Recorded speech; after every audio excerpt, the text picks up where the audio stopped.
नमस्कार, आप देख रहे हैं जेके 24/7 न्यूज। मैं हूं आपके साथ राजेश कुमार। बुलेटिन की शुरुआत गुजरात से आ रही बड़ी खबर के साथ करेंगे। बड़ी खबर आपको दिखा दें इस वक्त की।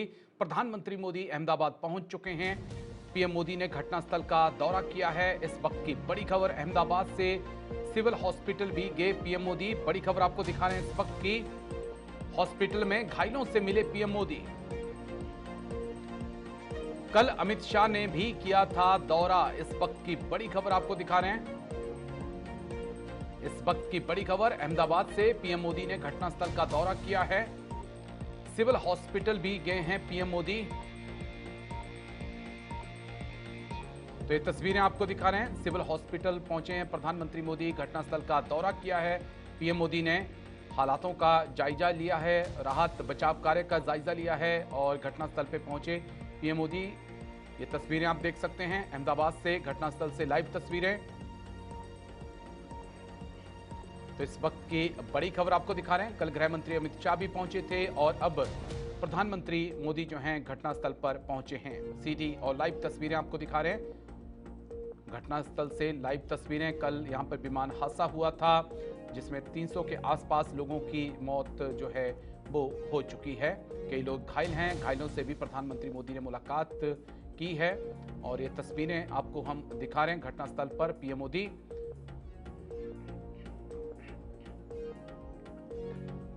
इस हादसे के बाद कई सवाल उठे हैं कि हादसे के पीछे के क्या कारण हो सकते हैं, कैसे ये हादसा हुआ है, इसको लेकर लगातार सवाल पूछे जा रहे हैं।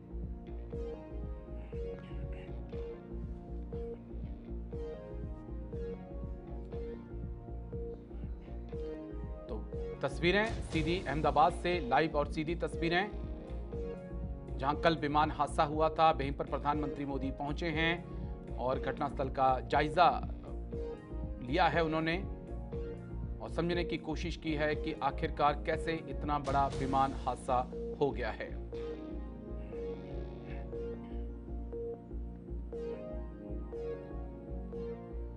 तो तमाम अधिकारी और नेता जो हैं इस वक्त प्रधानमंत्री मोदी को ब्रीफ करते हुए घटना के बारे में।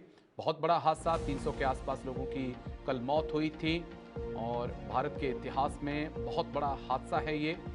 और यहाँ पर जो जहाज में 242 लोग बैठे थे उनमें से सिर्फ एक ही इंसान था जो जिंदा बचा था, बाकी सभी की वहाँ पर डेथ हो गई। और तो और जिस बिल्डिंग से वो जहाज टकराया था वहां पर छात्र जो थे, खासकर मेडिकल डॉक्टर, इंटर्न डॉक्टर जो थे वहां पर मौजूद थे। वहां पर भी कुछ कैजुअल्टी हुई और आज पीएम मोदी वहां पर पहुंचे हैं, घटनास्थल का जायजा लिया है, राहत बचाव कार्य को देखा है और जो घायल हॉस्पिटल में हैं उनसे भी प्रधानमंत्री ने मुलाकात की है।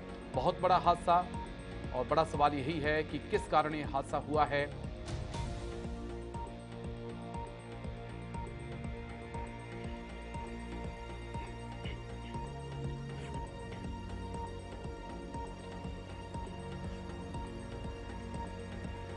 तो सिविल हॉस्पिटल भी पीएम मोदी गए थे। तस्वीरें आपको अहमदाबाद से, घटनास्थल से लाइव और सीधी तस्वीरें आपको हम दिखा रहे हैं।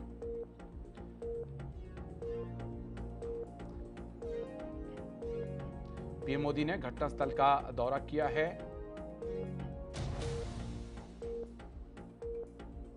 तमाम बड़े अधिकारी और नेता जो हैं इस वक्त घटनास्थल पे मौजूद हैं। प्रधानमंत्री मोदी को घटना के बारे में, हादसे के बारे में जानकारी देते हुए।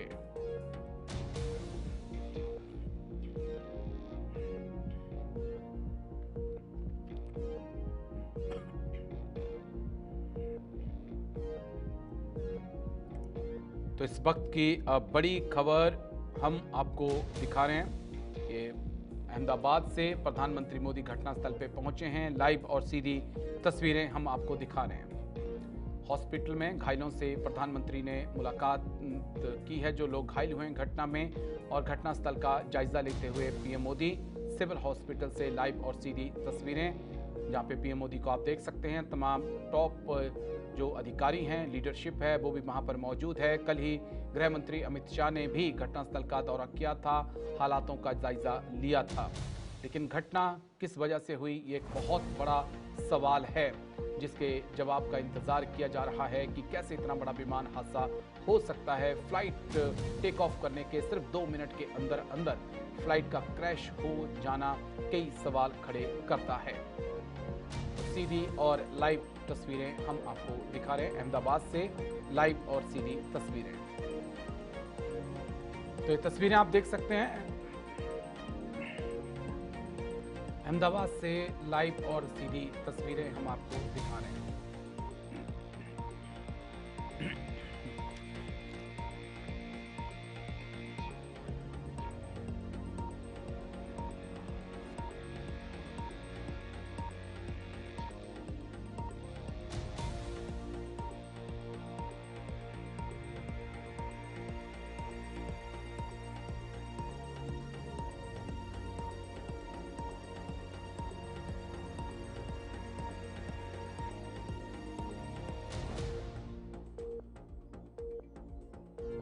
है ना।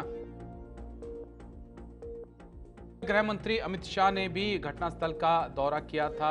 तस्वीरें आपको सीधी और लाइव तस्वीरें हम दिखा रहे हैं। प्रधानमंत्री मोदी घटनास्थल पर पहुंचे हैं, हालातों का जायजा जो है वो लिया है। घटनास्थल पर प्रधानमंत्री मोदी और तमाम टॉप लीडरशिप उनके साथ मौजूद और अधिकारी भी मौजूद घटना के बारे में बताते हुए। तो तस्वीरें सीधी और लाइव तस्वीरें अहमदाबाद से, घटनास्थल पर प्रधानमंत्री मोदी मौजूद हैं हालातों का जायजा लेते हुए।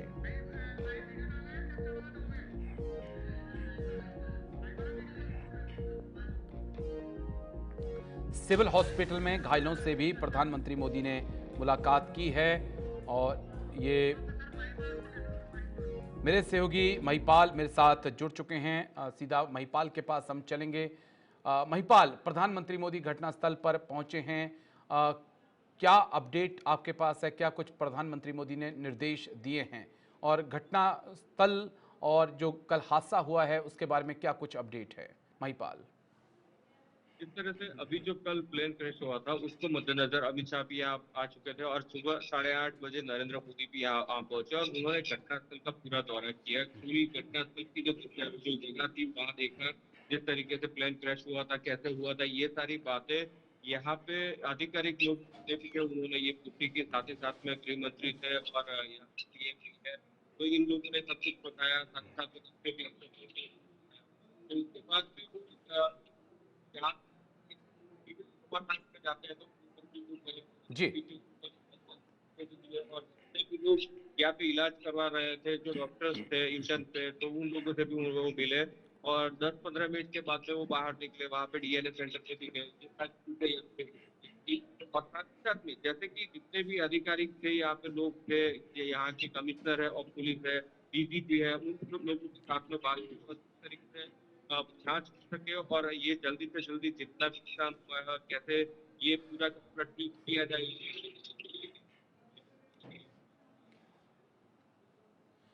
तो सीधी और लाइव तस्वीरें आपको दिखा रहे हैं अहमदाबाद से, लाइव और सीधी तस्वीरें। 265 लोगों की मौत की पुष्टि जो है हो चुकी है। महिपाल के पास हम चलेंगे। महिपाल, 265 लोगों की मौत हुई है, ये आंकड़े सामने आ रहे हैं। क्या कुछ ये आंकड़े और बढ़ सकते हैं? राहत बचाव कार्य क्या खत्म हो चुका है या अभी भी जारी है? क्या कुछ अपडेट? तरीके से बात यहाँ पे देखने को मिल रही है कि राहत बचाव कार्य बिल्कुल चालू है, लेकिन ऐसे अब किसी की जो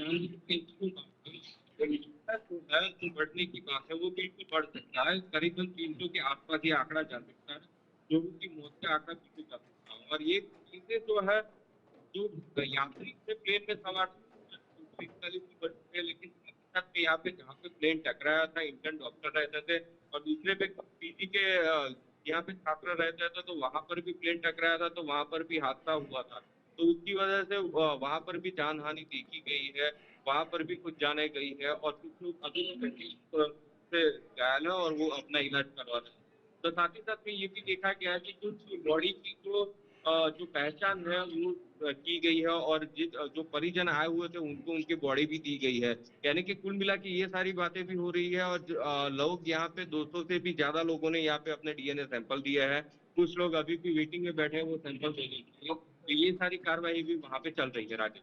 जी, क्योंकि कई लोगों की डेथ हुई है, तमाम लोग वहाँ पर अपने परिजन उनके पहुँचे हैं, अपनों की तलाश वो कर रहे हैं। लेकिन क्या कुछ इन्फॉर्मेशंस इस वक्त आ पा रही है कि हादसे के पीछे के क्या कारण हो सकते हैं? लोकल सोर्सेज आपके क्या कुछ कह रहे हैं महिपाल?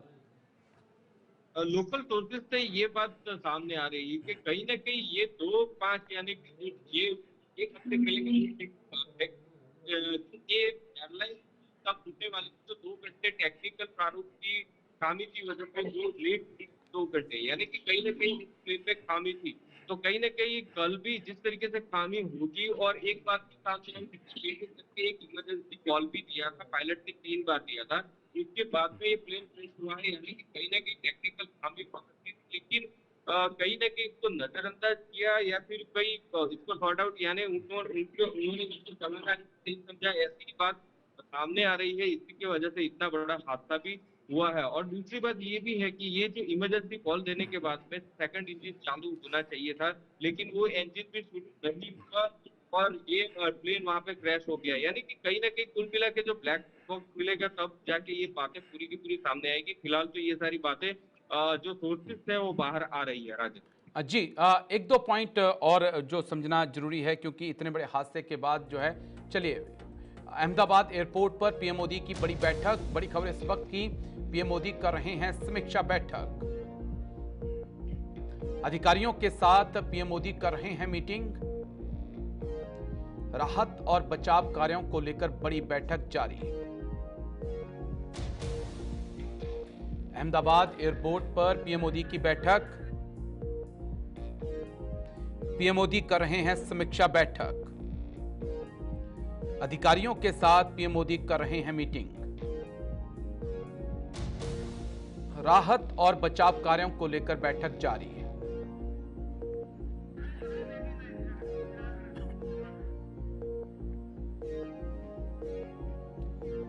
चलिए इसी बीच आगे बढ़ते हैं, इसी बीच आगे बढ़ेंगे। एक और बड़ी खबर आ रही है, बड़ी खबर आपको दिखा दें तो बड़ी खबर इस वक्त की, इजराइल ने ईरान पर किया बड़ा हमला। बड़ी खबर इस वक्त की, राजधानी तेहरान में जोरदार धमाके हुए हैं।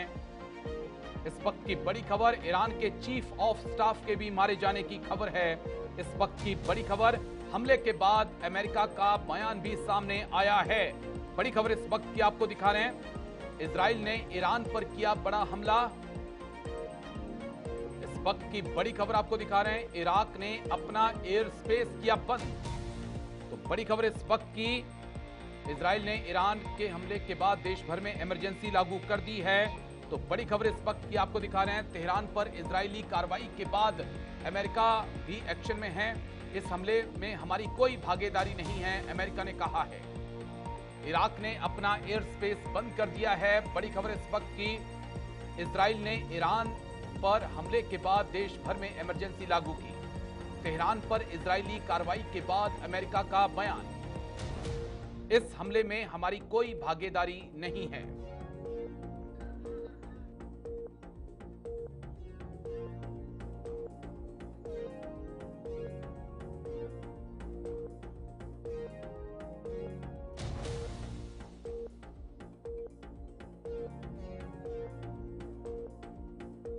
तमाम तस्वीरें हमारे पास हैं, वो तस्वीरें भी आपको दिखाएंगे कि किस प्रकार से अर्ली मॉर्निंग में इजराइल की तरफ से एक अटैक, बड़ा अटैक जो है जिसमें ड्रोन और मिसाइल शामिल थे, वो लॉन्च किया गया और 6 से 8 जो ठिकाने हैं ईरान के, उनको निशाना बनाया गया। लेकिन अब अमेरिका का कहना है कि इसमें हमारी कोई भागीदारी नहीं है। इसको समझना होगा। इराक ने अपना एयर स्पेस बंद कर दिया है। बड़ी खबर इस वक्त की आपको दिखा रहे हैं, ये तस्वीरें हम आपको दिखा रहे हैं जब सुबह सुबह ईरान तेहरान में अटैक हुआ है। मिसाइल और ड्रोन अटैक जो है यहां पर किया गया है। अचानक से सायरन बजने लगे और जो न्यूक्लियर साइट है, इजराइल की तरफ से कहना है इजराइल का कि हमने जो न्यूक्लियर ठिकाने हैं और जो सैन्य ठिकाने हैं ईरान के, उसको तबाह किया है। तो ये बड़ी अहम खबर, तस्वीरें आपको दिखा रहे हैं। अगली तस्वीर प्ले कर दीजिएगा।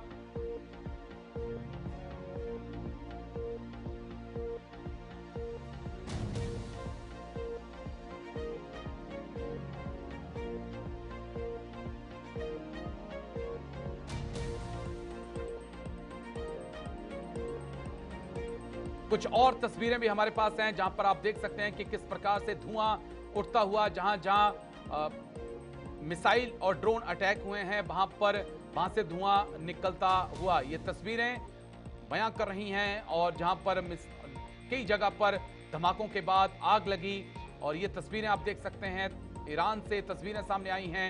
ये मिसाइल और ड्रोन अटैक जो है वो ईरान के ऊपर इजराइल की तरफ से किया गया है, उसकी चंद तस्वीरें सामने आ चुकी हैं। देखिए आप ये तस्वीरें जो आई हैं सामने, ईरान के ऊपर बड़ा हमला इजराइल की तरफ से लॉन्च किया गया है। क्या कुछ कहा गया इजराइल के प्रवक्ता की तरफ से और नेतन्याहू ने पूरे ऑपरेशंस को लेकर क्या कुछ कहा है, जल्दी से सुना देते हैं आपको।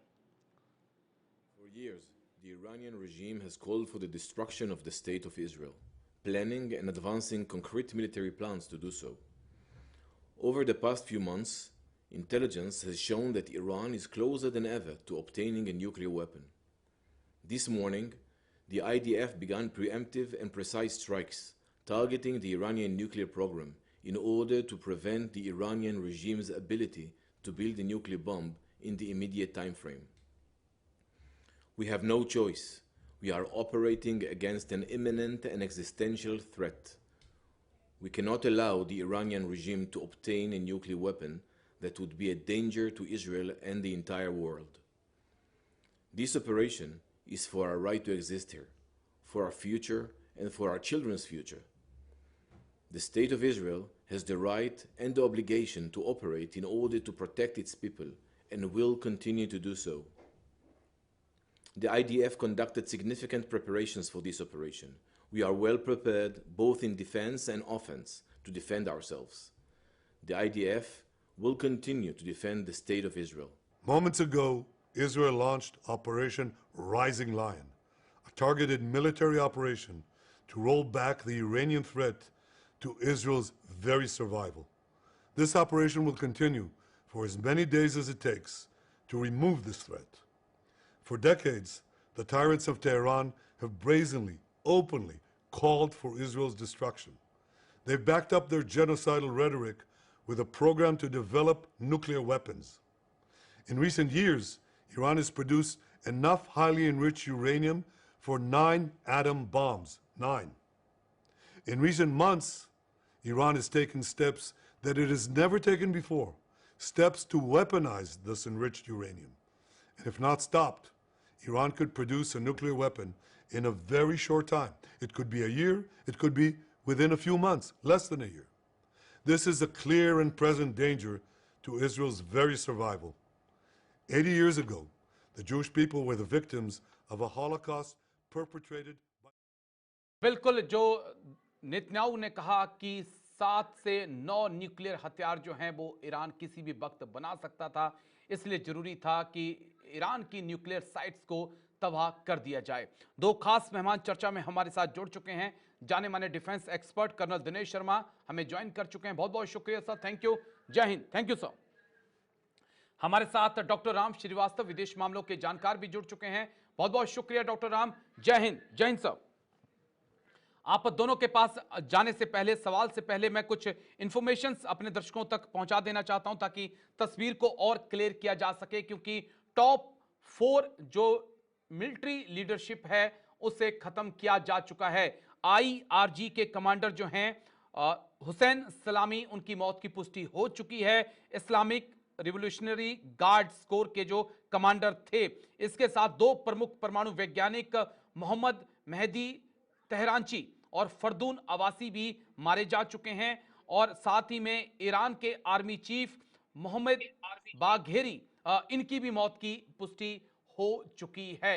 यानी कि इजराइल ने जो ईरान की टॉप लीडरशिप है, मिलिट्री लीडरशिप, न्यूक्लियर लीडरशिप, उसका खात्मा कर दिया है। जंग शुरू होने से पहले ही जो सरदार है सामने वाला, उसको मार दिया गया है। अब ईरान के ऊपर पूरी दुनिया की नजरें हैं कि ईरान कैसे पलटवार करता है। लेकिन हम अब चर्चा की शुरुआत करेंगे। Colonel Dinesh Sharma sir, America कह रहा है कि हमारा इसमें कोई हाथ नहीं है, लेकिन दूसरी तरफ नेतन्याहू ने साफ कर दिया कि 9 न्यूक्लियर वेपन्स किसी भी वक्त ईरान बना सकता था और यह कार्रवाई जरूरी थी। फर्स्ट रिएक्शन सर आपका, ये जो ईरान के ऊपर इजराइल ने हमला किया है सर। देखिए, ये ईरान के ऊपर जो है मिलिट्री एक्शन जो है तो ये एक्सपेक्टेड था। आज चाहे अमेरिका कुछ भी कहे कि उसकी इसके अंदर भागीदारी नहीं है, लेकिन जो इंडिकेटर्स थे कि वो अपना इराक से और मिडिल ईस्ट कंट्रीज की जो उसकी एम्बेसीज हैं वहां से वो अपने स्टाफ को और फैमिलीज को वहां से वापस बुला रहे थे। तो ये जो एक्शन हुआ है ये काफी दिनों से एक्सपेक्टेड था कि जो अमेरिका और ईरान की न्यूक्लियर के ऊपर जो आपस में बातचीत हो रही थी वो फेल हो चुकी थी। उसके बाद जो है कल या परसों जो है डोनाल्ड ट्रंप ने अपने पॉडकास्ट के अंदर अपने अमेरिकन आर्मी की बड़ी तारीफ की थी और उन्होंने कहा था कि अमेरिकन आर्मी जो है अमेरिका के हितों की रक्षा वर्ल्ड के अंदर हर कोने के अंदर करेगी। तो ये एक प्रकार का इंडिकेशन था। लेकिन जो सबसे बड़ी बात है इस समय वो है भारत के लिए एक चिंता का विषय है, क्योंकि भारत के ईरान, इजराइल और अमेरिका के साथ बहुत अच्छे संबंध हैं। तो अब ये भारत के लिए एक टाइट रोप के ऊपर चलने जैसी स्थिति आ गई है। वो किसी के साथ भी अपने संबंधों को नहीं बिगाड़ना चाहेगा। अब मिडिल ईस्ट के अंदर किसी प्रकार की टेंशन अगर और फ्लेयर अप होती है तो इससे हमारे लिए बहुत ज्यादा इम्प्लीकेशन है, क्योंकि हमारी सिक्योरिटी, एनर्जी और तेल जो है वो मिडिल ईस्ट से आता। 80% का जो ऑयल हम इंपोर्ट करते हैं वो मिडिल ईस्ट से आता है। अगर वहां पर सिचुएशन और ज्यादा वर्स होती है तो ऑयल प्राइसेस बढ़ेंगे, जी। जिससे कि हमारी इकोनॉमी के ऊपर फर्क पड़ेगा। इसके लिए भारत को जो है दूसरी रिसोर्सेज को टैप करना पड़ेगा, चाहे रशिया से, वेंजुला से या अफ्रीका के दूसरे कंट्रीज से तेल के लिए इंपोर्ट करना पड़ेगा, जिसकी की लागत ज्यादा बढ़ेगी। इंश्योरेंस की कीमतें बढ़ जाएंगी, प्लस जो है ठीक कॉस्ट है। Of bringing oil to the country ये बढ़ जाएंगी। इसके साथ साथ जो है मिडिल ईस्ट के अंदर आज की तारीख के अंदर हमारे तकरीबन 8 लाख के करीब जो हैं वो वर्कर्स काम कर रहे हैं, जो कि हर महीने 100 बिलियन फॉरेन करेंसी जो है हमारे देश में भेजती है। तो इसके ऊपर अफेक्ट पड़ जाएगा। तो आने ओके। वाले दिनों में हमें ये देखना पड़ेगा आपका कि कहना है कि ये ये मिडिल जो ईस्ट का आग जो लगी है, ये जो चिंगारी लगी है, ये पूरे मिडिल ईस्ट में फैल सकती है। डॉक्टर राम, कितनी पॉसिबिलिटी है कि ईरान और अब इसराइल के बीच जो ये टेंशन बढ़ी है, टेंशन नहीं अब तो कह सकते हैं कि जंग की शुरुआत हुई है, ये पूरे मिडिल ईस्ट को लपेट सकती है? कितनी पॉसिबिलिटी इसमें देख रहे हैं? क्योंकि अब पूरी नजरें तेहरान के ऊपर हैं। टॉप मिलिट्री लीडरशिप को खत्म कर दिया गया है, यह सबसे अहम पॉइंट है। और अब खामनेई के ऊपर पूरी नजरें हैं कि वो, पजिश्कियान के ऊपर पूरे दुनिया की नजरें हैं कि वो कैसे पलटवार करते हैं। क्या वाकई में मिडिल ईस्ट देखिए, बॉयल होने जा रहा है डॉक्टर राम फिर से? मेरे विचार में मिडिल ईस्ट में ये आग तो नहीं भड़केगी, ये सिर्फ ईरान और इसराइल के बीच से ही सीमित रहेगी। रहा सवाल ये कि ये जो, जैसा कि शर्मा जी ने बताया, इसका इंडिकेशन काफी क्लियर था। जैसे ही इनकी वार्ता खत्म हुई, असफल रही अमेरिका की और ईरान की, इसके बाद लगने लगा था कुछ ना कुछ बड़ा होने वाला है।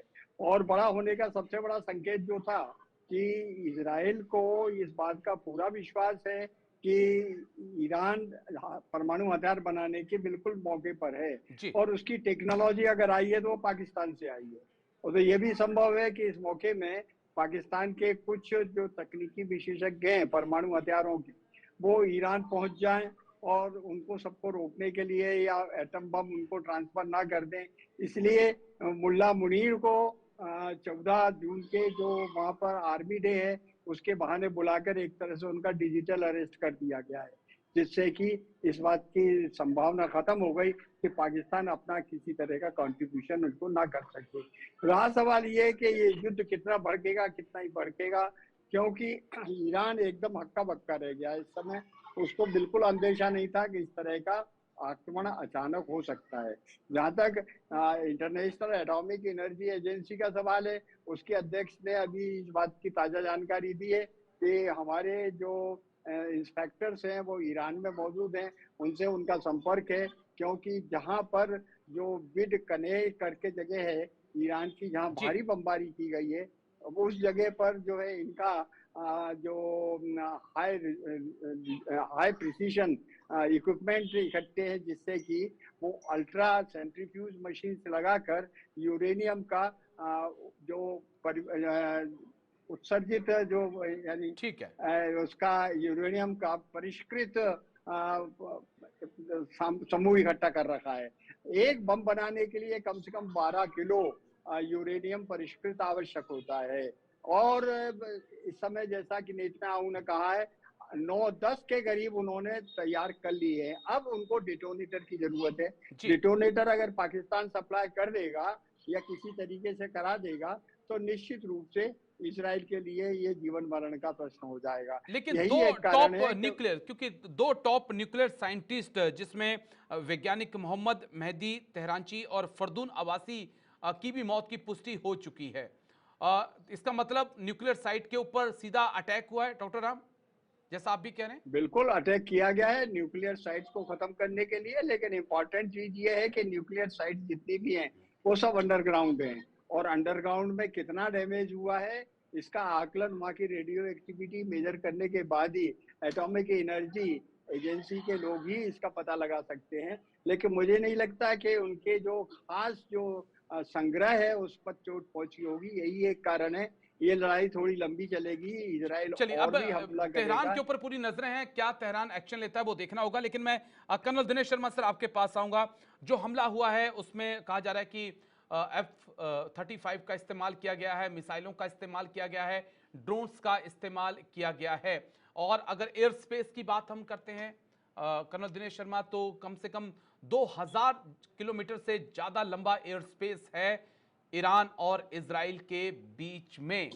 इतने दूरी से ड्रोन आने की कितनी पॉसिबिलिटी है, और क्या वाकई में जो एयर डिफेंस सिस्टम ईरान के पास है वो इतना कमजोर है कि दुश्मन 2000 किलोमीटर दूर से आ रहा है, हमला कर रहा है और वो उनको डिटेक्ट नहीं कर पा रहा है? या फिर कहीं ऐसा तो नहीं कि नूर खान बेस का भी इस्तेमाल किया गया है ड्रोन लॉन्च के लिए? कर्नल दिनेश। देख राजेश, ये नूर खान बेस के बारे के अंदर तो मैं कुछ कमेंट कर नहीं पाऊंगा, क्योंकि इजराइल और पाकिस्तान के किसी प्रकार के कोई अच्छे संबंध नहीं हैं। क्या तो मुझे इजराइल नहीं और लगता है अमेरिका कि को आप इजराइल, अलग देखते हैं? अगर मैं बीच में आपको टोकूं और पूछूं कि इजराइल और अमेरिका को किसी भी ऑपरेशन में आप किस हद तक अलग देख सकते हैं? देखिए ऐसा है कि डिपेंड करता है कि किस प्रकार की स्टेटमेंट्स आ रही हैं। जो अगर बाय चांस ये किसी प्रकार का कोवर्ट ऑपरेशन हुआ है तो उसकी पॉसिबिलिटी हो सकती है, लेकिन जिस प्रकार से वर्ल्ड के सामने एक रिस्पॉन्सिबल कंट्री का फॉरेन जनरल, मिनिस्टर जो है वो मैं बीच में स्टेटमेंट दे फिर आ रहा रहा हूं, है क्योंकि मेरे मन में कि एक हमें, और सवाल आ रहा है कर्नल दिनेश की।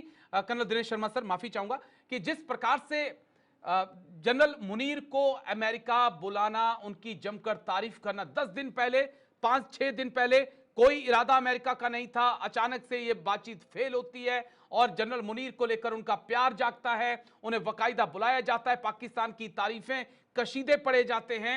तो क्या यह इशारा नहीं कर रहा है, क्योंकि जिस वक्त भारत ने नूर खान बेस पे अटैक किया, अचानक से जेडी वेंस को याद आ गया कि नहीं नहीं नहीं नहीं नहीं, अब हमला नहीं करना है, रुक जाइए, वहां पे कुछ नहीं होना चाहिए। तो ये क्या इशारा नहीं है कि नूर खान बेस पर अमेरिका मौजूद था, है, और कहीं ना कहीं वहां पर पाकिस्तान की इन्वॉल्वमेंट इस अटैक के पीछे हो सकती है? कितनी possibility colonel Dinesh Sharma sir आप देख रहे हैं? देखिए पाकिस्तान के बारे में तो मैं ये कह सकता हूं कि उसका कोई धर्म ईमान है नहीं है। उसे जहां से डॉलर मिलेंगे वो उसी की तरफ हो जाएगा। अगर कल को बाई चांस, एक उदाहरण के लिए मैं कहना, एक एग्जांपल देना चाहता हूं कि अगर वो ईरान उसको डॉलर देता है, दबा के जी। डॉलर देता है, और ईरान उसे कहता है पाकिस्तान को कि तुम चाइना के ऊपर हमला करो, तो पाकिस्तान कैपेबल है, वो ईरान के साथ में मिल जाएगा। तो पाकिस्तान की जो फितरत है, जहाँ पाकिस्तान के अंदर जिस प्रकार का शासन प्रणाली है, तो उसमें हर चीज जो है पॉसिबल है। लेकिन अभी तक जो है किसी प्रकार के इंडिकेशन सामने नहीं आए हैं कि पाकिस्तान की धरती जो है ईरान के ऊपर हमला करने के लिए ओके। इस्तेमाल की गई है। आपने कहा कि F-35 का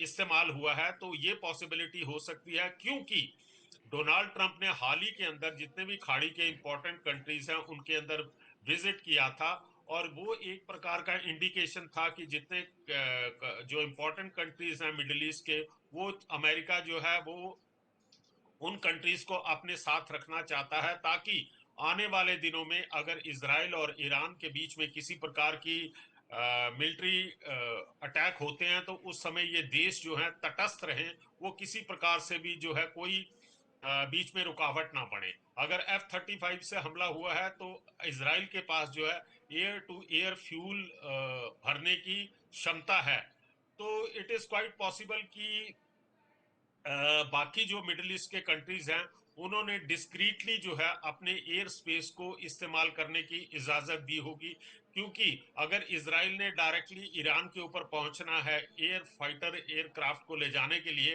तो उसको जो है रास्ते में जो है सीरिया है या इराक है, इनकी एयर एयर स्पेस स्पेस को को लांघना होगा, इस्तेमाल लेकिन दो करना तरह की पड़ेगा। इंफॉर्मेशन सामने आ रही है कि मिसाइलों का इस्तेमाल भी किया गया है और कुछ ड्रोन्स का इस्तेमाल किया गया है।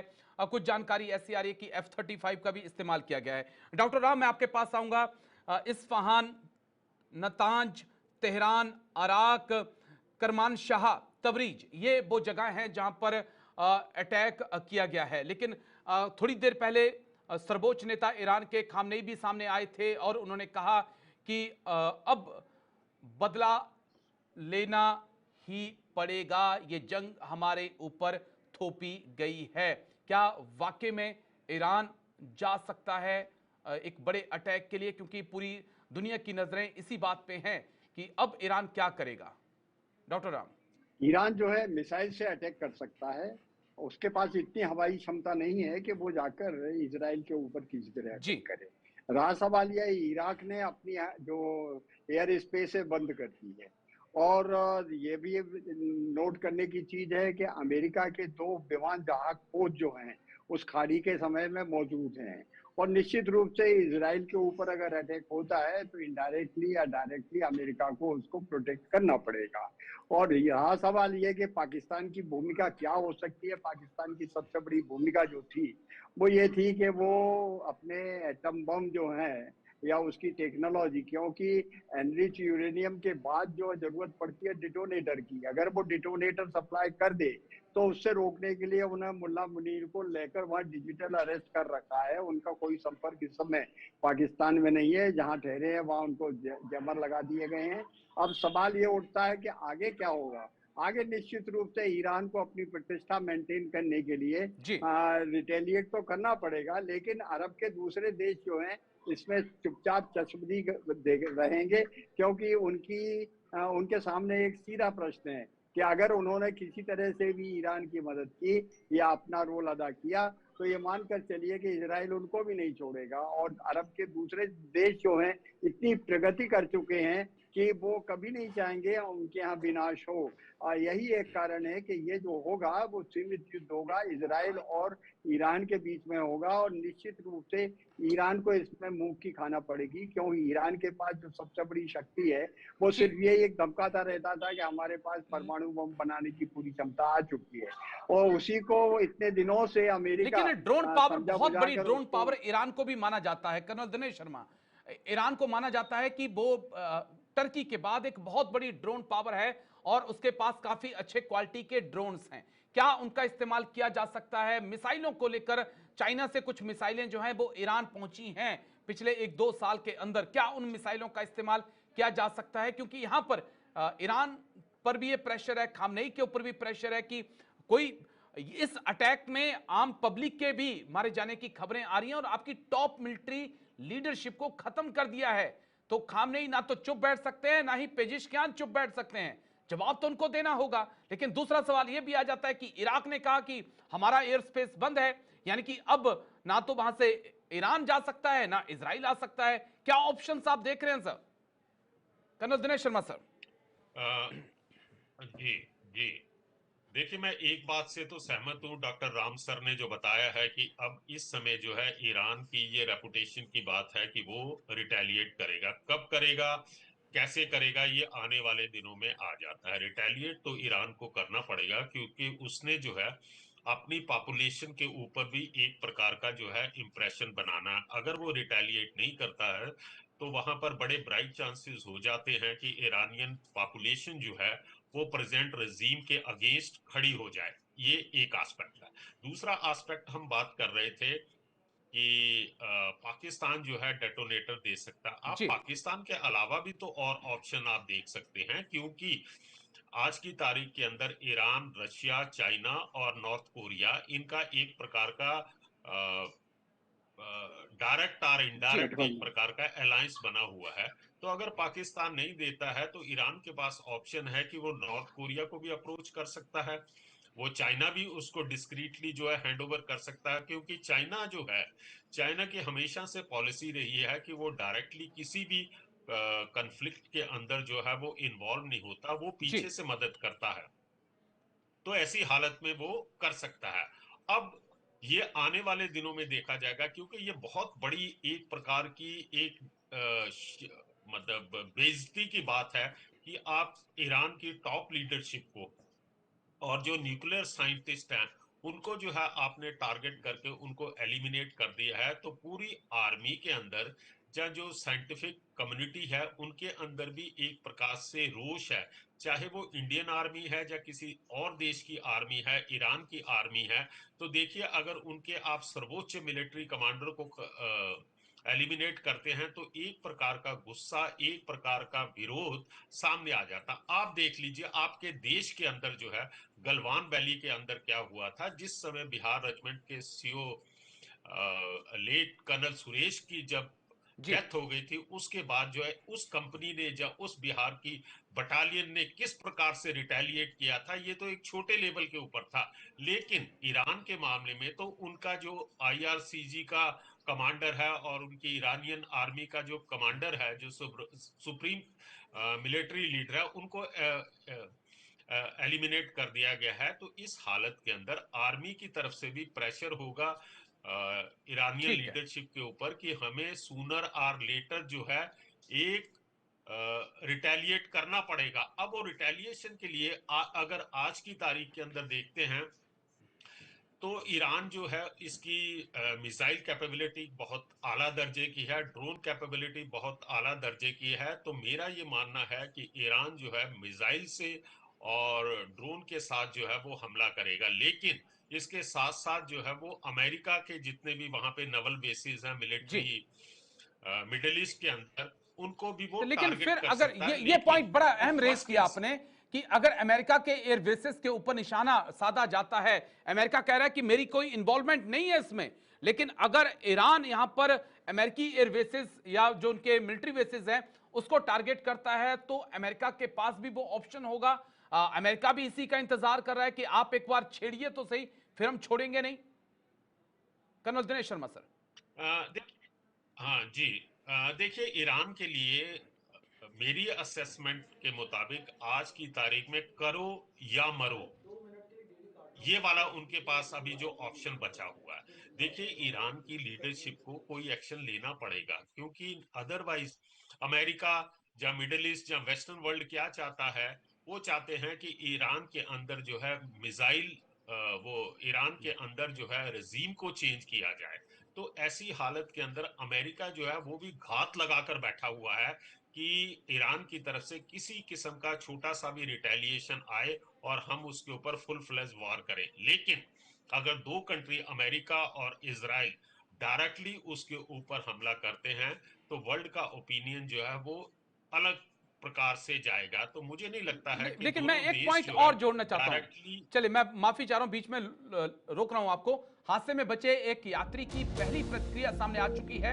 जो कल हादसा हुआ था अहमदाबाद में, हॉस्पिटल में जाकर पीएम मोदी ने भी उनसे मुलाकात की है। हादसे में बचे एक यात्री की पहली प्रतिक्रिया सामने आई है। अहमदाबाद में बचे एक यात्री से प्रधानमंत्री मोदी ने भी मुलाकात की है। एक बड़ी खबर आ रही है इस वक्त की अहमदाबाद से, वो प्रतिक्रिया भी आपको सुनाते हैं। विश्वास कुमार इस समय हमारे साथ हैं। आपको बता दें कि विश्वास कुमार इकलौते ऐसे शख्स हैं जो उस हादसे में जिंदा बचे, और ये एक तरीके से चमत्कार है, क्योंकि ऐसे चमत्कार बहुत ही कम देखने को मिलते हैं। प्रधानमंत्री यहाँ पर पहुंचे, विश्वास कुमार से उन्होंने बातचीत की, उनका हालचाल जाना। सर ने पूछा कि कैसे हुआ, तो मैंने उसके बारे में बताया और सब हाल चाल पूछा सब। विश्वास, अगर हम जानना चाहें कि आप थोड़ा बता पाएं कि ये हादसा कैसे हुआ था, क्योंकि ये एक बड़ा चमत्कार है जिस तरीके से आप वहाँ से इकलौते ऐसे शख्स हैं जो जिंदा बचे। वो मेरे नज़रों के सब सामने हुआ था। मेरे खुद को भी बिलीव नहीं होता कि मैं कैसे उसमें से जिंदा बाहर निकला, क्योंकि थोड़ा टाइम लेके तो मेरे को लगा था कि मैं भी मरने वाला हूँ, लेकिन जब मेरी आँख खुल के मैं देखा ना तो मुझे लगा मैं जिंदा हूँ। तो मैंने ट्राई किया, जब मेरी सीट थे वो मेरी बेल्ट निकाला, मैंने वो ट्राई किया जहाँ से निकल सकता वहाँ से, तो मैं निकल गया वहाँ से। मेरे सामने नज़रों के सामने एयर होस्टल और दूसरे आंटी अंकल सभी उसमें मिस हो गए थे सभी। अच्छा, थोड़ा सा बता पाएं, जब जैसे ही टेक ऑफ हुई फ्लाइट, क्या हुआ था और अचानक से ये कैसे हादसा हुआ? टेक ऑफ के बाद 1 मिनट के अंदर ही जब टेक ऑफ हुआ ना तो सडनली 5-10 सेकंड कैसे लगा जैसे स्ट्रक हो गया वो। बाद में से मेरे को लगा कि कुछ हुआ। बाद में प्लेन में लाइट ऑन हो गई, ग्रीन और वाइट। बाद में वो पता नहीं वो प्लेन टेक ऑफ ज़्यादा करने के लिए वो रेस तो बोलते हैं क्या, रेस दिया होगा ऐसा कुछ, और सीधा स्पीड में ही घुस गया जहाँ वो क्या था वो हॉस्टल था एक हॉस्पिटल का। हाँ, हॉस्टल में। और सामने सब हुआ। ये जब फ्लाइट जब क्रैश हुई, उस समय हॉस्टल पे लैंड की थी, उसी समय आप बाहर निकले थे? नहीं, क्योंकि आई थिंक मेरे को जब मैं जो साइड पे था ना वो साइड हॉस्टल पे नहीं लैंड हुई थी। हॉस्टल के जो ग्राउंड फ्लोर है ना जैसे नीचे, वहाँ लैंड हुई थी। तो मुझे दूसरे के बारे में मेरे को पता नहीं, लेकिन मैं जहाँ लैंड हुआ था ना वो नीचे की साइड थी। तो जब वहाँ थोड़ा पेस भी था प्लेन के जब बाहर, तो जब जैसे मेरा डोर टूटा ना सब, तो मैंने देखा ना जब सामने कि थोड़ा इधर पेस है, मैं ट्राई कर सकता हूँ निकलने के लिए। तो मैंने ट्राई किया निकलने के लिए, तो फिर मैं निकल गया उधर, क्योंकि अपोजिट साइड पे था ना वो बिल्डिंग का वो था ना दीवार, तो उधर से कोई शायद नहीं निकल सका होगा, क्योंकि उधर पूरा उधर ही क्रैश हुआ था। मैं जो जहाँ था वहाँ ही थोड़ा पेस था। फिर भी मेरे पता नहीं मैं कैसे बचा हूँ, क्योंकि मेरे नज़र के सामने ही सब 2 एयर होस्टल वो अंकल आंटी सब उधर ही सब। आप पैदल चल के आए वहाँ से निकल के? हाँ, और थोड़ा जब आग लगी ना मेरा लेफ्ट हैंड भी जल गया थोड़ा। फिर एम्बुलेंस मेरे को उठा लेके इधर आया हॉस्पिटल में। अभी अभी इलाज वगैरह कैसा हो रहा है? अभी कैसा फील कर रहे हैं आप? इलाज बहुत अच्छा है, यहाँ के लोग बहुत सपोर्टिंग है, बहुत अच्छा इलाज कर रहे हैं सब।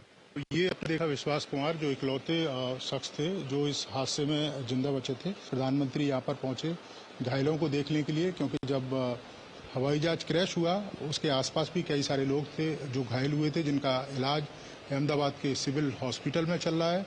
और प्रधानमंत्री ने दिशा निर्देश भी दिए हैं कि इनके इलाज में किसी तरह की कोई कोताही न।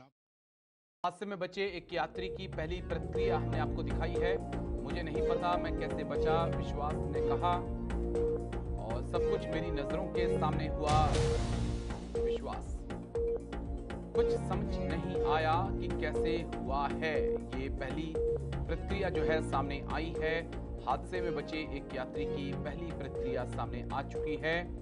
मुझे नहीं पता कि मैं कैसे बचा हूं, लेकिन जैसा कहा जाता है कि जिस जाको राखे साइयां मार सके ना कोई, भगवान ने जिसको बचाना है बचा ही लेना है। चलिए इसी बीच बड़ी खबर आपको दिखा दें। इजराइल का ईरान पर बहुत बड़ा अटैक। हमले में अभी भी जान माल के नुकसान का अनुमान लगाया जा रहा है।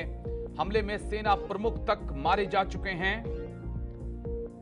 IRGC चीफ और 2 परमाणु वैज्ञानिकों की मौत पर जो है मोहर लग चुकी है। इजराइल का ईरान पर बहुत बड़ा अटैक। चलिए वापस अपनी चर्चा पे चलेंगे। 2 खास मेहमान चर्चा में हमारे साथ जुड़े हुए हैं।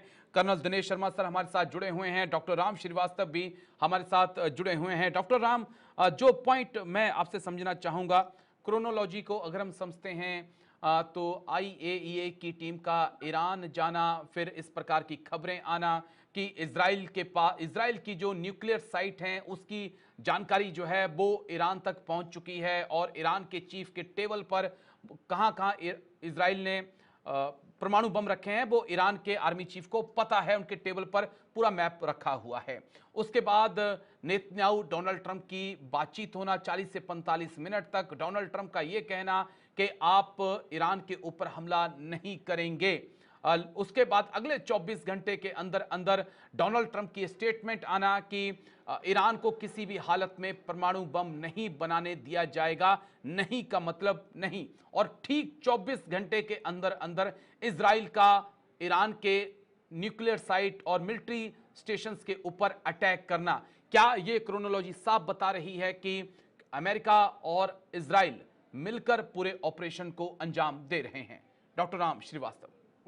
अमेरिका और इजराइल मिलकर इस ऑपरेशन को अंजाम दे रहे हैं और उनके पीछे समर्थन पूरी तरह से नाटो का भी है।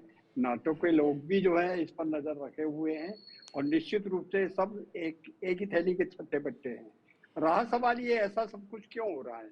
अगर कि शस्त्र जो है चाइना के पास है, पाकिस्तान के पास है, तो इजराइल अगर बना लेता है तो उसका क्या नुकसान हो जाएगा? क्योंकि इजराइल को अच्छी तरह पता है कि ईरान के पास अगर नाज़ी शस्त्र आ जाएंगे तो वो यहूदियों को जमीन से मिटाने के लिए वो उनका उपयोग वहां करेगा और इसमें पूरी प्रॉक्सी तरीके से। लेकिन डॉक्टर राम, मैं अगर बीच में आपको टोकूं, डॉक्टर राम माफी के साथ अगर मैं आपको टोकूं और आपसे ये पूछना चाहूं कि अमेरिका और इजराइल कौन होते हैं डिसाइड करने वाले कि कौन देश न्यूक्लियर परमाणु हथियार रखेगा, कौन नहीं रखेगा? ये कौन होते हैं? और दूसरा पॉइंट, फिर इजराइल ने 40 से 60 न्यूक्लियर हथियार किस लिए रखे हुए हैं?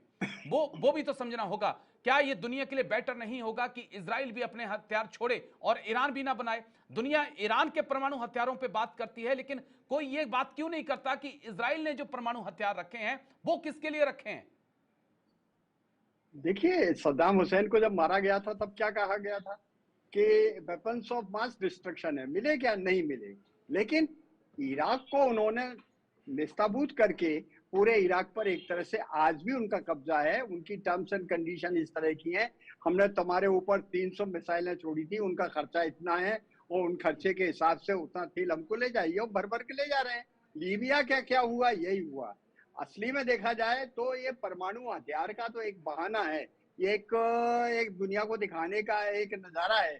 हकीकत में ईरान के तेल भंडारों पर पश्चिम के देशों की नजर है और उनको मालूम है कि 50 साल बाद तेल का भंडार खत्म हो जाएगा। अभी जितना भी ज्यादा से ज्यादा तेल इकट्ठा कर लें, क्योंकि अलास्का में विपुल भंडार है तेल का। अमेरिका उसका उपयोग तो नहीं कर रहा, इसलिए नहीं कर रहा कि जब दुनिया का पूरा तेल खत्म हो जाएगा तब वो उसको उपयोग में लाएगा। तो ये इनकी नजर जो है, हकीकत में कोई दुनिया में मरे या जिंदा रहे, धर्म कैसा भी हो, कट्टर हो या कट्टर ना हो, उनको तो अपने इंटरेस्ट है और उनकी सबकी नजर जो है ईरान के तेल पर है।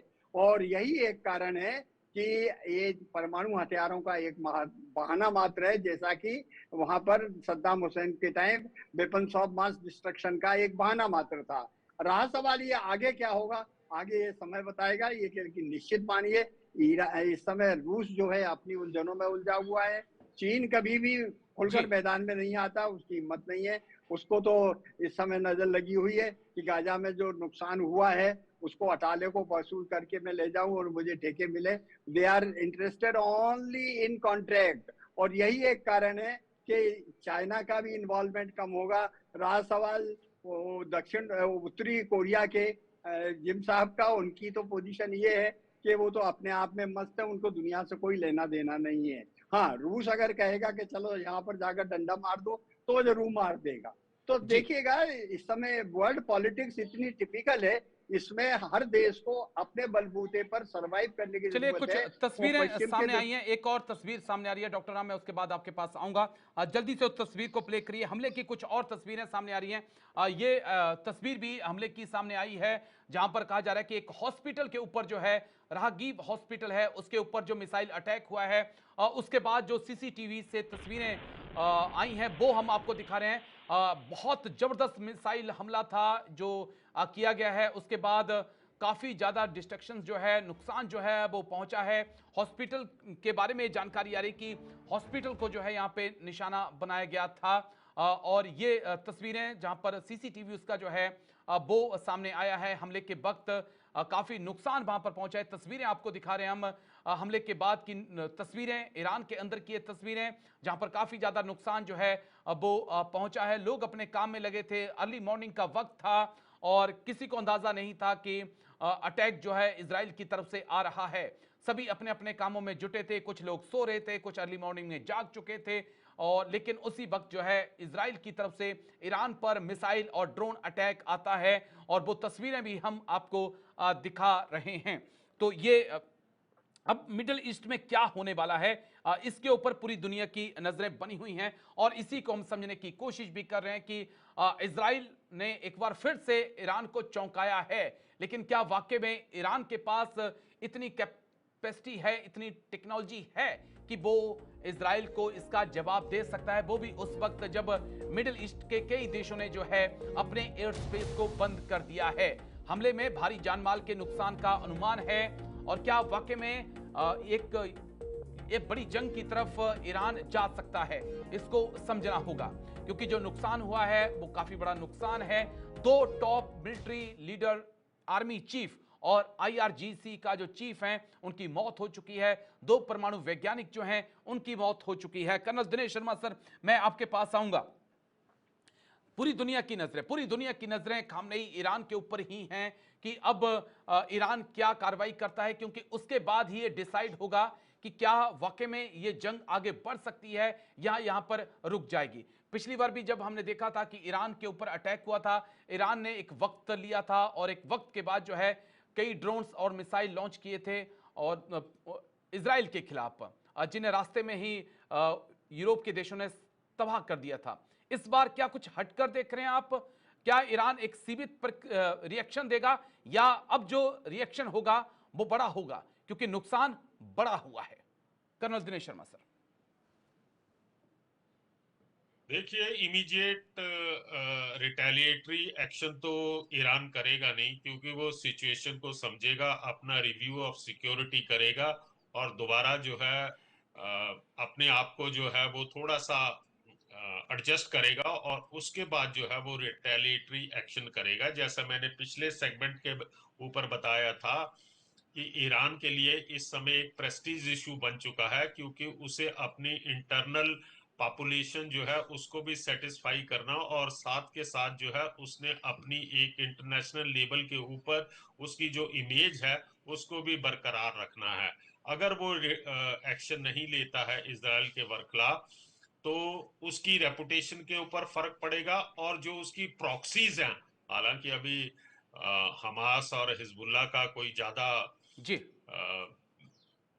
पोजीशन में है नहीं है, लेकिन हूती जो उसकी दूसरी प्रॉक्सी है उसके मोराल के ऊपर भी असर पड़ेगा। तो आने वाले दिनों के अंदर ईरान जो है टारगेटेड अटैक जरूर करेगा, लेकिन इसके नुकसान ये होगा कि अगर वो ज्यादा डिले करता है तो इजराइल भी अपने आप को जो है वो ज्यादा स्ट्रॉन्ग कर सकता है। वो भी अपनी रिव्यू ऑफ सिचुएशन को रिव्यू करेगा, और कहां कहां से कहीं लूप होल्स होते हैं तो वो उनको प्लग करने की कोशिश करेगा। इसके साथ साथ जो है ईरान अब ये भी इंतजार करेगा कि इजराइल के इन हमलों का वर्ल्ड बॉडी से, जहां उसकी इंटरनेशनल कम्युनिटी से किस प्रकार के रिएक्शन आ रहे हैं, उसे किस प्रकार की सपोर्ट जो है, डायरेक्ट या इनडायरेक्ट सपोर्ट जो है रशिया, चाइना, नॉर्थ कोरिया और बाकी कुछ जो उसके मित्र देश हैं, हालांकि कोई ज्यादा मित्र देश तो उसके हैं नहीं है, जी तो उनसे उसे किस प्रकार का सपोर्ट मिलती है, ये सारी चीजों को मद्देनजर रखने के बाद ईरान जो है डेफिनेटली जो है रिटेलिएट करेगा। जी जी डॉक्टर राम, मैं आपके पास आना चाहूंगा, क्योंकि खामनेई जो सर्वोच्च लीडर हैं, धार्मिक गुरु हैं ईरान के, उन्होंने भी कहा है कि खून बहा है तो बदला तो लिया जाएगा। लेकिन एक ईरान की एक अपनी पहचान थी, एक अपनी नॉर्थ मिडिल ईस्ट में एक अपनी पकड़ थी। क्या उसको एक धक्का पहुंचाने की कोशिश या रिजीम चेंज के बारे में अमेरिका, इजराइल सोच रहे हैं? जैसा आप कह भी रहे थे कि ये सिर्फ बात परमाणु हथियारों की नहीं है, ये जाकर कहीं रिजीम चेंज तक भी पहुंच सकती है, जैसा कि आपने सद्दाम हुसैन का, गद्दाफी का एक एग्जाम्पल सेट किया था सर। इजराइल का पूरा ध्यान इसी बात पर होगा, जब उसने टॉप कमांडर्स खत्म कर दिए हैं तो क्या वो खोमेनी को नहीं उड़ा सकता? अगर खोमेनी उड़ गया तो ईरान अपने आप ही घुटने टेक देगा। राज सवाल ये है कि ऐसी नौबत कब आएगी, कैसे आएगी? निश्चित रूप से इस समय जो है, जो वर्ल्ड ओपिनियन है उसका तो ना तो अमेरिका कुछ ख्याल रखता है, ना इजराइल ख्याल करता है। वो करना भी नहीं चाहिए, क्योंकि इजराइल के लिए तो जीवन मरण का प्रश्न है। यही एक कारण है कि पूरी दुनिया चिल्ला रही है, संयुक्त राष्ट्र संघ चिल्ला रहा है, मानवता का विनाश उसने पूरा कर रखा है गाजा में, फिर भी कोई चिंता नहीं है। लोग भूखे मर रहे हैं, मरने दो। और वे जाकर सीधा जाकर उनको गोलियों से भून रहे हैं। लेकिन वो ये भूल जाते हैं कि भविष्य में यही बच्चे जो अपने माँ बाप को खून बहते हुए देखेंगे, ये भविष्य के आतंकवादी बनने वाले हैं। लेकिन आतंकवाद को अगर खत्म करना है तो सबसे इंपॉर्टेंट चीज जो है, जो ईरान में पल रही है, वो क्या है? धार्मिक अंधता, महिलाओं के प्रति अत्याचार, उनको पढ़ाई लिखाई में नहीं भेजने देना, कोई महिला अकेली बाहर नहीं जा सकती है, कोड़ों की सजा दी जाती है। तो देखिएगा, ये जो आज के जमाने में इस तरह का जो एक धार्मिक आवरण के भीतर एक मानवता का एक तरह से यूं कहिए कि एक तरह से उसका विनाश हो रहा है, इन सबको रोकने के लिए आवश्यक है कि इस तरह के कट्टरपंथी जितने हैं उनको दुनिया से मिटा दिया जाए। लेकिन क्या ये संभव है? ईरान की जो आईजी रिवॉल्यूशनरी जो गार्ड है, वो इतनी ताकतवर है कि जमीनी लड़ाई में जी। आप ना तो अमेरिका उनसे जीत सकता है, ना इजराइल जीत सकता है। लेकिन हाँ, टेक्नोलॉजिकली मिसाइलों के द्वारा देखिए, अगर उनके पास, ईरान के पास इस समय आयरन डोम जैसी चीज होती तो ये हवाई हमले होते ही नहीं। उन्होंने जो है जो चाइना से लिए हैं डिफेंस के कुछ किट्स, वो सब बेकार सिद्ध हो गए। चाइना के तो हमने ही सिद्ध कर दिए थे कि कोई मतलब ही नहीं रहता है। जी। रहा सवाल ईरान के पास ताकत है क्या? ईरान के पास फौजी ताकत जो है वो थल सेना की है, हवाई सेना है उसकी इतनी ज्यादा ताकतवर नहीं है। मिसाइल लेकिन उसने ड्रोन डेवलप और की है। मिसाइल की ताकत हम कह सकते हैं कि ईरान के पास है और उसका इस्तेमाल ईरान पलटवार के लिए कर सकता है। बस एक आखिरी सवाल कर्नल दिनेश शर्मा सर जो मैं आपसे पूछना चाहता हूं, न्यूक्लियर वेपन्स को लेकर ही मेरा आपसे सवाल है कि क्या वाकई में ये अमेरिका ही डिसाइड करेगा कि न्यूक्लियर वेपन किसके पास होंगे, किसके पास नहीं होंगे?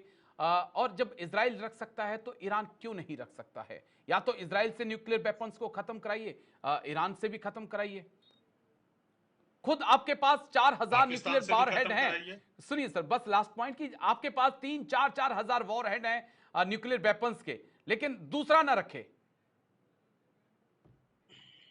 देखिए, यही तो एक प्रकार की दादागिरी आपने पूरे वर्ल्ड के अंदर शो करनी है।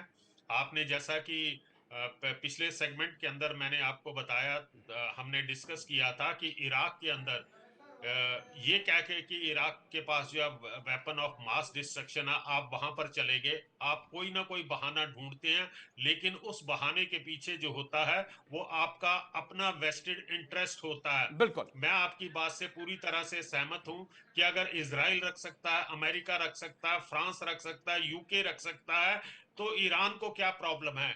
लेकिन ईरान को लेके इन लोगों को एक प्रकार से डर है कि अगर ईरान के पास जी। परमाणु हथियार हो जाते हैं तो इनका इन्फ्लुएंस जो है मिडिल ईस्ट के अंदर, जो कि मिडिल ईस्ट एक के अंदर तेल इन्फ्लुएंस बढ़ सकता है, और और जो आतंकी संगठन है जिसके बारे में कहा जाता है कि वो ईरान से जुड़े हुए हैं, उनके हाथों तक ये पहुंच सकते हैं।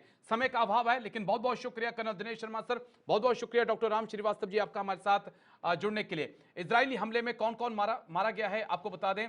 सरदार सलामी IRGC के प्रमुख हैं, सरदार रशीद खत्म अल अंबिया के प्रमुख, डॉक्टर फिरदून अब्बासी परमाणु वैज्ञानिक हैं, डॉक्टर तेहरानची परमाणु वैज्ञानिक हैं।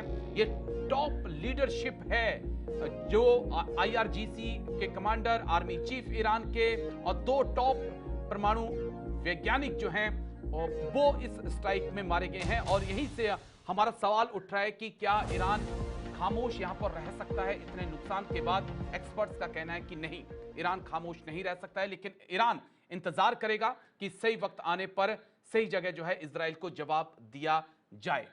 छोटे से ब्रेक के लिए रुकेंगे, ब्रेक के उस पार खबरों का सिलसिला जारी है।